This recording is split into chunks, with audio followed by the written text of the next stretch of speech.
Hi there, my name is Mr. Pete. I am a fourth grade teacher. I am currently reading The City of Ember by Jean Duprow, and I am about to start chapter 4, Something Lost, Nothing Found. Boy, that sounds like being at the wrong place at the wrong time times 10. They must know Stanley Yelnats really, really well. Lots of strange things about the City of Ember, including their names. They don't have phones. They have electricity that they don't understand. They take apart clothing and they take things apart so they can reuse them. This is like, if you are going to recycle something, this is the town to take it to. There's no light except for electricity light, but they don't even understand how to run electricity. It's very strange. So chapter 4, we have Lena's backstory now and her first day on her job. We have Dune's backstory a little bit and first day on his job. Will their paths cross here soon? Let's find out. Maybe chapter 4, something lost. What could that be? Nothing found. What could that be? One day when Lena had been a messenger for several weeks, so we're flashing forward several weeks, she came home to find that Granny had thrown all the cushions from the couch onto the floor, ripped up a corner of the couch's lining, and was pulling out wads of stuffing. "What are you doing?" Lena cried. Granny looked up. Wisps of sofa stuffing stuck to the front of her dress and clung to her hair. "Something is lost," she said. I think it might be in here." "What's lost, Granny?" I don't quite recall," said the old woman. "Something important." "But Granny, you're ruining the couch. What will we sit on?" Granny tore a bit more of the covering off the couch and yanked out another puff of stuffing. "It doesn't matter," she said. I'll put it back together later." "Let's put it back now," Lena said. "I don't think what's lost is in there." "You don't know," said Granny darkly, but she sat back on her heels, looking tired. Lena began cleaning up the mess. "Where's the baby?" she asked.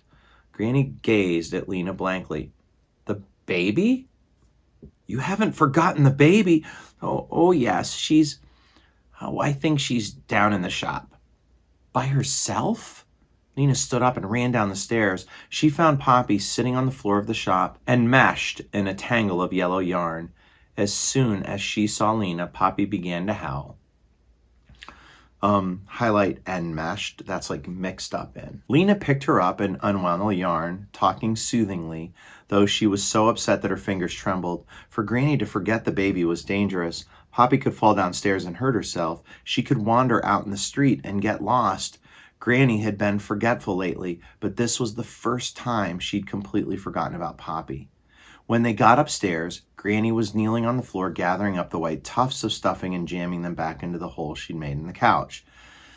It wasn't in there," she said sadly. "What wasn't?" "Oh, it was lost a long time ago," said Granny. My father told me about it." Lena sighed impatiently.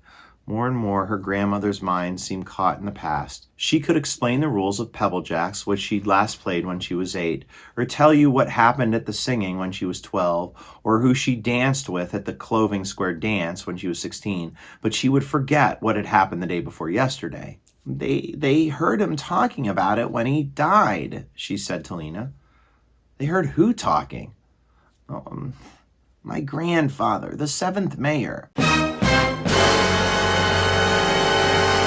"And what did they hear him say?"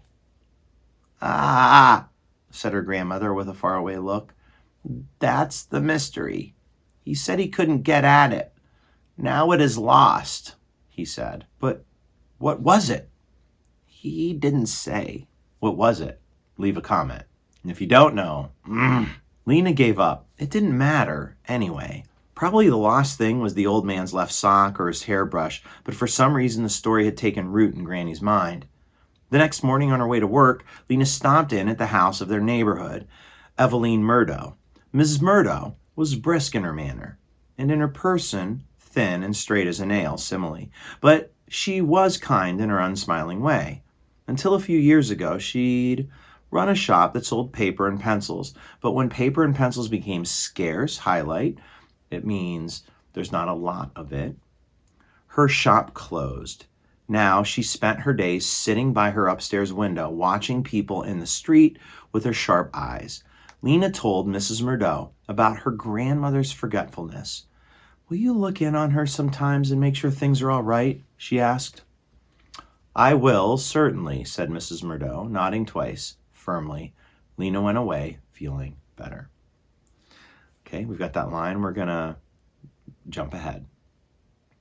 That day, Lena was given a message by Arbin Swim, who ran the Calais Street vegetable market, to be delivered to Lena's friend Clary, the greenhouse manager. Lena was glad to carry this message, though her gladness was mixed a little with sadness. Her father had worked in the greenhouses. It still felt strange not to see him there. So she must be friends with Clary. The 5 greenhouses produced all of Ember's fresh food. They were out past Greengate Square, at the farthest edge of the city.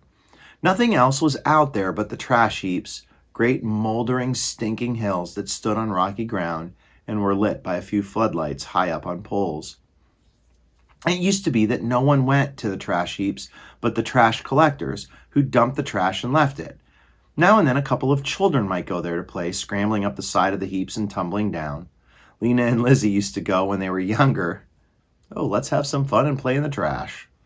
They'd pull out the occasional treasure, some empty cans, maybe an old hat or a cracked plate, but not anymore. Now there were guards posted at the trash heaps to make sure no one poked around. Just recently, an official job called trash sifter had been created. Every day, a team of people methodically highlight. It means to, in a very organized way and very kind of forceful way, you're continually doing it. Sorted through the trash heaps in search of anything that might be at all useful. They'd come back with broken chair legs that could be used for repairing window frames, bent nails that could become hooks for clothes, even filthy rags stiff with dirt that could be washed out and used to patch holes in window blinds or mattress covers. Lena hadn't thought about it before, but now she wondered about the trash sifters. Were they there because Ember really was running out of everything? Beyond the trash heaps, there was nothing at all. That is, only the vast unknown regions where the darkness was obsolete. From the end of Diggory Street, Lena could see the long, low greenhouses. They looked like big tin cans, similarly, that had been cut in half and laid on their sides. Her breath came a little faster. The greenhouses were a home to her in a way. She knew that she was most likely to find Clary somewhere around greenhouse number 1, where the office was, so that was where she headed first. A small tool shed stood beside the door to greenhouse 1. Lena peeked into it, but saw only rakes and shovels. So she opened the greenhouse door. Warm, furry-smelling air washed over her, and all her love for this place came rushing back.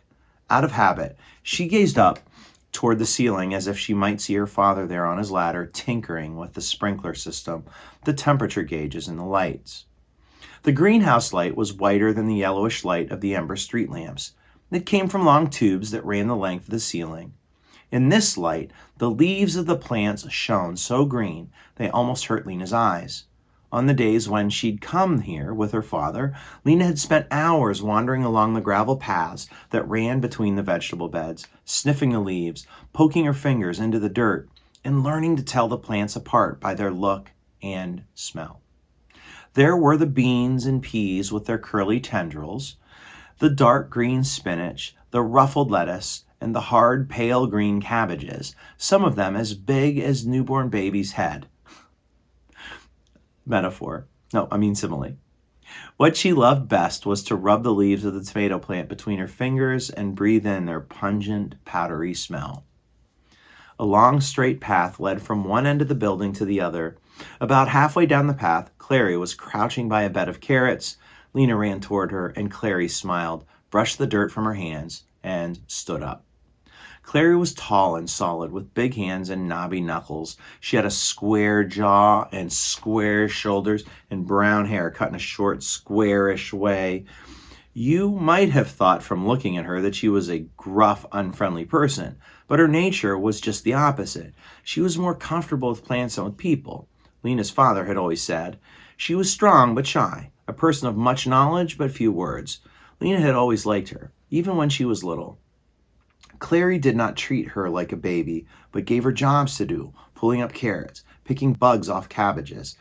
Since her parents had died, Lena had come many times to talk to Clary, or just to work silently beside her. Clary was always kind to her, and working with the plants took Lena's mind off her grief. "Well," said Clary. She smiled at Lena, wiped her hands on her already grimy pants, and smiled some more. Finally, she said, "You're a messenger." "Yes," said Lena, "and I have a message for you. It's from Arb and Swin. Please add 4 extra crates to my order, 2 of potatoes and 2 of cabbages." Clary frowned. "I can't do that," she said. "At least I can send him the cabbages, but only 1 small crate of potatoes." "Why?" asked Lena. "Well, we have a sort of problem with the potatoes." "What is it?" asked Lena. Clary had a habit of answering questions in the briefest possible way. You had to keep asking and asking before she would believe you really wanted to know and weren't just being polite. Then she would explain, and you could see how much she knew and how much she loved her work. "I'll show you," she said.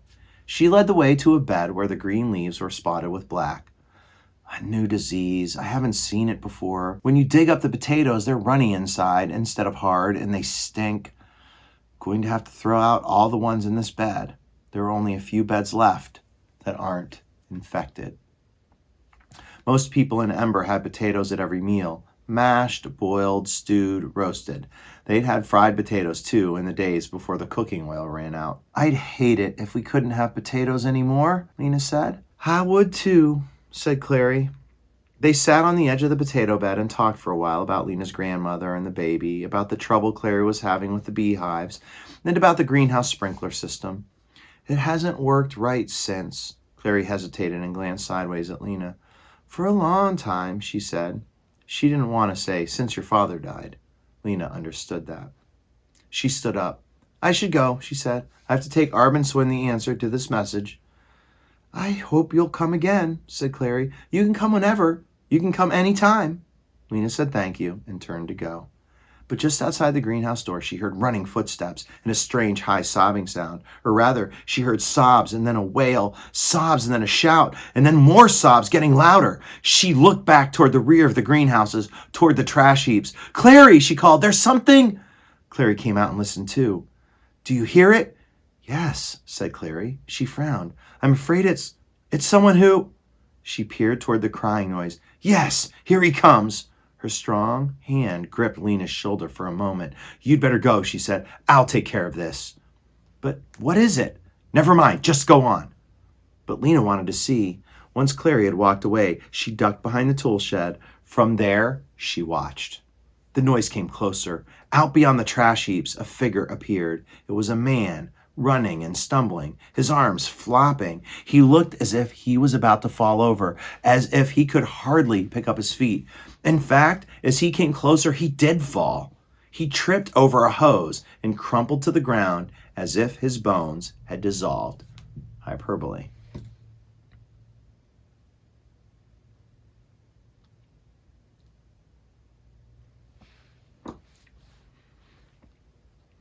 Clary stooped down and said something to him in a voice too low for Lena to hear. The man was panting. When he turned over and sat up, Lena saw that his face was scratched and his eyes wide open in fright. His sobs had turned into hiccups. She recognized him. It was Saj Moral, one of the clerks in the supply depot. He was a quiet, long-faced man who always looked worried.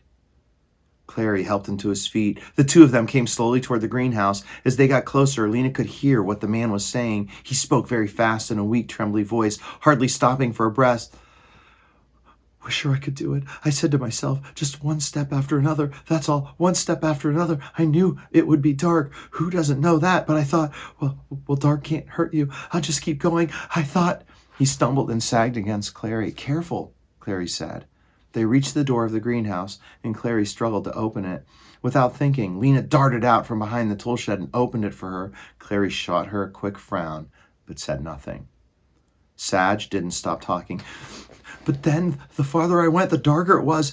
And you can't just keep walking into black dark, can you? It's like a wall in front of you." Simile. "I kept turning around to look at the lights of the city because that's all there was to see. And then I'd say to myself, don't look back, keep moving. But I kept tripping and falling. The ground is rough out there. I scraped my hands." He held up one hand and stared at the red scratches on it, which oozed drops of blood. They'd gotten him into Clary's office and sat him down in her chair. He rambled on. Be brave, I said to myself. I kept going and going, but then all of a sudden I thought, anything could be out here.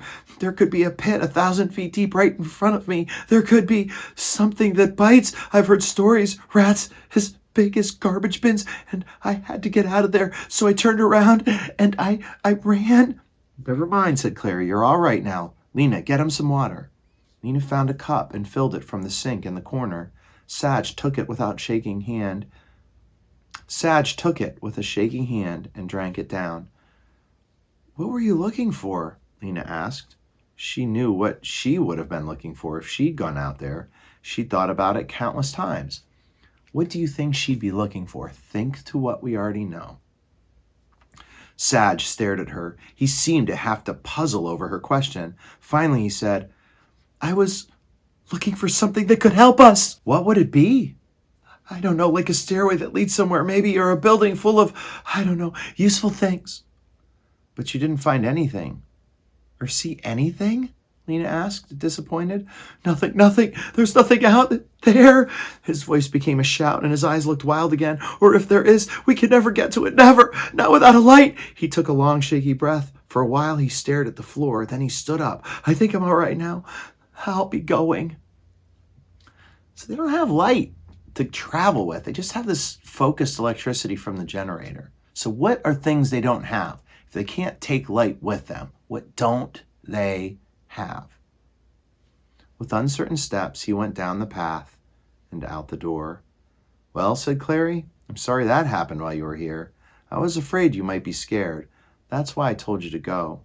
But Lena was full of questions, not fear. She had heard tales of people who tried to go out into the unknown regions. She had thought about it herself. In fact, she'd wondered the same thing as Sag. She had imagined making her way out into the dark and coming to a wall in which she would find the door to a tunnel, and at the end of the tunnel would be the other city, the city of light that she had dreamed about. All it would take was the courage to walk away from Ember and into the darkness, and then to keep going. It might have been possible if you could carry a light to show the way, but in Ember there was no such thing as light you could carry with you. Outside lights were fixed to their poles or to the roofs of houses. Inside lights were set into the ceilings or had cords that had to be plugged in. Over the course of Ember's history, various clever people had tried to invent a movable light, but all of them had failed. One man had managed to ignite the end of a stick of wood by holding it against the electric burner on his stove. He'd run across the city with the flaming stick, planning to use it to light his journey, but by the time he got to the trash heaps, his torch had gone out. Other people latched on to this idea. One woman who lived on Deadlock Street, very near the edge of the city, managed to get into the unknown regions with her flaming stick. But the stick burned quickly, and before she could go far, the flame had singed her hands. She threw it down. Everyone who had tried to penetrate the unknown regions had come back within a few hours, their enterprise a failure. Lena and Clary stood by the open door of the greenhouse and watched Sag shuffle toward the city. As he neared the trash heaps, two guards who had been sitting on the ground got to their feet. They walked over to Sag, and each of them took hold of one of his arms. Uh-oh, said Clary. Those guards are always looking for trouble. But Sag hasn't broken any law, said Lena. Doesn't matter. They need something to do. They'll get some fun out of scaring him. One of the guards was shaking his finger at Sag and saying something in a voice almost loud enough for Lena to hear. Poor man, said Clary with a sigh. He's the fourth one this year. The guards were marching Sag away now, one on either side of him. Sag looked limp and small between them. What do you think is out in the unknown regions, Clary? Clary stared down at the ground, where the light from the greenhouse was casting long, thin shadows of them both. I don't know. Nothing, I guess. And do you think Ember is the only light in the dark world? Clary sighed. I don't know, she said. She gave Lena a long look. Her eyes, Lena thought, looked a little sad. They were a deep brown, almost the color of the earth in the garden bed. Clary put a hand in her pocket and drew something out. Look, she said. In the palm of her hand was a white bean. Something in the seed knows how to make a bean plant. How does it know that? I don't know, said Lena, staring at the hard, flat bean. It knows because it has life in it, said Clary. But where does life come from? What is life? Lena could see the words were welling up in Clary now. Her eyes were bright. Her cheeks were rosy. Take a lamp, for instance. When you plug it in, it comes alive in a way. It lights up. That's because it's connected to a wire that's connected to the generator, which is making electricity. Though don't ask me how. But a bean seed isn't connected to anything. Neither are people. We don't have plugs and wires that connect us to generators. What makes living things go is inside them somehow. Her dark eyebrows drew together over her eyes. What I mean is, she said finally, something is going on that we don't understand. They say the builders made the city, but who made the builders? Who made us? I think the answer must be somewhere outside of Ember. In the unknown region? Maybe, maybe not. I don't know. She brushed her hands together in a time to get back to work way. Clary, said Lena quickly, here's what I think. Her heart sped up. She hadn't told this to anyone before. In my mind, I see another city. Lena watched to see if Clary was going to laugh at her or smile in that overly kind way. She didn't, so Lena went on. It isn't like Ember. It's white and gleaming. The buildings are tall and sort of sparkle. Everything is bright, not just inside the buildings, but all around them too, even up in the sky. I know it's just my imagination, but it feels real. I think it is real. So she's almost dreaming about, well, what is she almost dreaming about? Which is very strange. Clary said, And then she said, where would such a city be? That's what I don't know. Or how to get to it. Keep thinking there's a door somewhere, maybe out in the unknown regions, a door that leads out of Ember, and then behind the door a road. Clary just shrugged her shoulders. I don't know, she said. I have to get back to work, but here, take this. She handed Lena the bean seed, took a little pot from a shelf, scooped some dirt into it, and handed the pot to Lena too. Stick the bean in here and water it every day, she said. It looks like nothing, like a little white stone, but inside it there's life. That must be a sort of clue, don't you think? If we could just figure it out. Lena took the seed and the pot. Thank you, she said. She wanted to give Clary a hug but didn't, in case it would embarrass her. Instead, she just said goodbye and raced toward the city. We will stop there. We get to meet Clary, just Lena chapter, and we finally, Sajmaral was out in the unknown regions and came back and was sort of a little crazy, and then, I don't know, got arrested, got taken by the guards to an unknown location. You can see that, Lena has these dreams about this other thing. I don't want to say what you think it is, this other city she keeps talking about, and if they can get out of Ember. But it's very strange. Think about, where are they? Are they on Earth? Are they on the moon? Are they on a different planet? Are they even humans? They sure seem like humans. But lots of really good questions. Tell me what you think. Where do you think they are? What's going on here in Ember? Our next chapter, chapter 5, on Night Street. This does seem to be leaning towards Lena, no pun intended, as our main character, but we shall see if Dune will catch up. On to chapter 5. We are well on our way. All right. On a side note, thank you to everybody who is reading this book. I am on my hunt for 1,000 followers. That would be amazing. I'm far away from that right now, but if you could absolutely subscribe, tell a friend. If you have somebody who is a teacher who is looking for a resource, let them know, have them subscribe. If you have other friends who are reading this for class, please tell them, have them subscribe. And if you need some reading, anyone, and just want to have some good teacher conversation, leave comments below, click that bell, click that like, help the algorithm, whatever that means. I don't know. Maybe that's in the unknown region too. All right. Have an amazing day wherever you are, whenever you are, and I will see you on the next, wait for it, Wait for it. Page. Peace.